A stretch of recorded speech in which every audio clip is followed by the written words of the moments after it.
બધાને ભીખુભાઈ ખુમરના રામ રામ. એક વખત અકબર શાહ દરબારની માલપા, દિલ્હીની માલપા, અકબરના દરબારની માલપા સભા ભરાણી છે અને એની માલપા કે અબ્દુલ ફઝલ, રહીમ ખાન ખાના, રાજા માનસિંહ, ગવૈયો તાનસેન, કવિ ગંગ, હાજર જવાબી બિરબલ, આવા વગેરે વગેરે માણસો બેઠા છે. અને એની માલપા એક માણસ સાહેબ, અને એ માણસે કીધું કે જહાંપના, હું એક હાસ્યા બોલો માણસ હોવા છતાં લોકો મને ગપીદાસ કહે છે અને હું એ જે વાત કરું છું એ લોકો મારી ખોટી વાત માને છે. પણ મારું એવું નિયમ છે કે જો મારી વાતને કોઈ હાસ્ય સાબિત કરી દે તો હું જે કાંઈ 100 રજવાડાની માલપા ફરી અને 100 વીંટી જીત્યો છું એ મારે આપી દેવાની છે. અને જો સાબિત ન કરી શકે તો હું વીંટી એક લઉં છું. બોલો. તો હું આ સભાને વાત કરવા માંગુ છું. અકબરે બિરબલની સામું જોયું. બિરબલે સહમતિ આપી. એટલે કીધું કાંઈ વાંધો નહીં. એટલે ભરી સભાની માલપા આણે કીધું કે હું 4 સવાલ કરીશ અને એ 4 સવાલ દુનિયા ખોટા માને છે તો એને જો સાબિત કોઈ કરી દે, હાસું પાડી દે તો હું હારી જાય. એટલે કીધું કાંઈ વાંધો નહીં, બોલો. અને એણે કીધું કે પ્રથમ વાત એ છે કે ખડ વાટતા નાક વાટ્યું. સભા આખી ખડખડાટ હથવા મળી, દાંત કાઢવા મળી.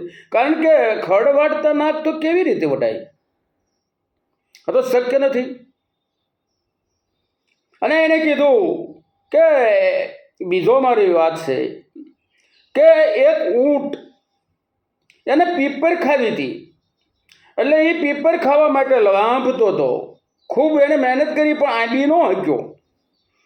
એટલે એ પાછો ફરી અને એ પીપરની માથે પેશાબ કરીને વીવી ગયો. બધા દાંત જ કાઢે ને કે ભાઈ જે પીપર એ ખાવા હાટું લંબાવતો હતો આંબી ન શક્યો ને એની માથે પેશાબ કરીને વીવી ગયો. ત્રીજો સવાલ કર્યો કે આકાશમાં કૂતરા રોતા હતા. અને ચોથો સવાલ કર્યો કે એક કુંભાર પોતાનો ગધેડો લઈ અને 2 સાલકા ભરેલા છે, વજન છે, અને એ કુંભાર પોતે ગધેડો દોરીને હાર્યો આવે છે. એમાં વચ્ચે નદી આવી. નદીની માલપા ગધેડાના વાહા બરોબર પાણી છે અને એ દોરીને કુંભાર જેવો નદીની માલપા આવ્યો અને એના વાહા બરોબર પાણી થયું તો ગધેડો જગી ગયો. ગધેડાનો ન્યા જગી ગયો. હવે નદીની માલપા, પાણીની માલપા અને એ વહાબૂટ પાણી થયું ત્યારે ગધેડો જગી ગયો. ને એણે 4 સવાલ કર્યા. પછી બિરબલે પૂછ્યું કે હવે કાંઈ કહેવાનું છે? હવે બધું કાંઈ છે કે ના? ભાઈ આ જે કાંઈ વાત કરી તે બિલકુલ સત્ય વાત કરી છે. એની માલપા કાંઈ પણ ખોટું નથી. આ સત્ય વાત છે કે તો સાબિત કરી દો. કે સાબિત એટલા માટે કરી દઉં છું કે પ્રથમ તે કીધું કે ખડ વાટતા નાક વાટ્યું. એ બહુ હાસી વાત છે. પણ એ ખડ વંડી ઉપર જે સાજું કરેલું હોય, અત્યારે તો ઘણા નહીં ખબર હોય સાજું શું કહેવાય, પહેલાં સાદા હતા. એટલે એ સાજું કરેલું હોય ને એની ઉપર ખડ ઉગ્યું હતું અને એ આમ સાદા ઉપરથી આમ વાટતો હતો અને આમ નાક વડાણું, કારણ કે આમ વાટતો એટલે નાકમાં દાંતરડું વાગ્યું ને એનું નાક વટાણું. બહુ સાચી વાત છે. એટલે કીધું વાત સાચી છે. પછી વાત કીધી કે તો આ ઊંટ પીપર લવામતો હતો. કે હા, પીપર ખાવા હાટું ઊંટ લવામતો હતો, પણ એ પીપર કૂવામાં ઉગી હતી, કૂવાની માલપા.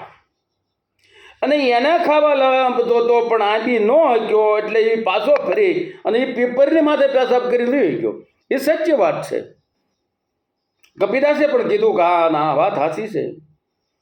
આકાશમાં કૂતરા રોતા હતા કે ભાઈ એક પાઠું પીડ્યું હતું, જે નાનું કંઈક પારું વાસરું નાનું એવું ગુજરી ગયેલું, અને એનું પાઠું એટલે હાડ પિંજરો હોય એને પાઠું કે પાઠું પીડ્યું હતું. અને રાતમાં એની માઇલ પર કૂતરી વિયાઈ ગઈ અને સવારે એ ગીધ એને લઈને ઉડ્યા અને એ પાઠાની માઇલ પર ગલુડિયા હતા, એ રોતા હતા. એટલે આકાશમાં કૂતરા રોતા હતા. એને કીધું વાત હાસી છે. ગધેડો એટલે કે કુંભાર ગધેડો લઈને જતા હતા અને એના 2 સાલકા ભરેલા હતા, પાણીમાં ઉતર્યા, પણ એ 2 સાલકાની માલપા કઈ સૂનો ભરેલો હતો અને એ સાલકા એને પાણી કઈ સૂનાને પાણી એડ્યું એટલે સૂનો ફાટ્યો એટલે ગધેડો ભળી ગયો. આ પણ સત્ય છે. અને ત્યારે આ માણસે કીધું કે મારે આજ લગી કોઈએ મારી આ હાસી વાત સ્વીકારી નથી. આ સત્ય ઘટના છે એટલે હું હાર સ્વીકારું છું. આ વીડિયો તમને આપી દઉં છું, પણ મારું કહેવાનું એટલું જ છે કે હર હંમેશા હરેક માણસે આની માલપાથી એ બોધ લેવાનો છે કે જાણ્યા વગરનું કોઈને ખોટું કહેવું નહીં કે આ ગપ્પો છે, આ ખોટી વાત છે. કારણ કે આપણી વિચાર શક્તિ કરતાં આગળનો વાત હોય એટલે આ ન ઘટિત ઘટના પણ ઘટતી હોય, કંઈક યોગાનું યોગ પણ બનતું હોય. એટલે અને હર હંમેશા એક તો કોઈની વાત જો તમારી પાસે સાબિતી ન હોય તો ખોટી ન માનવી, અને બીજું કે તમે જે માણસને પૂરા પરિચિત નથી એના કોઈ દી અભિપ્રાય ન આપવો.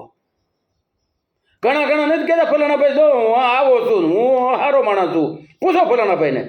એટલે ઓલો ભાઈ આમાં ડોકું હલાવે. હવે એને ખબર નથી કે આ ભાઈ કેટલાના બૂસ મારીને બેઠા છે.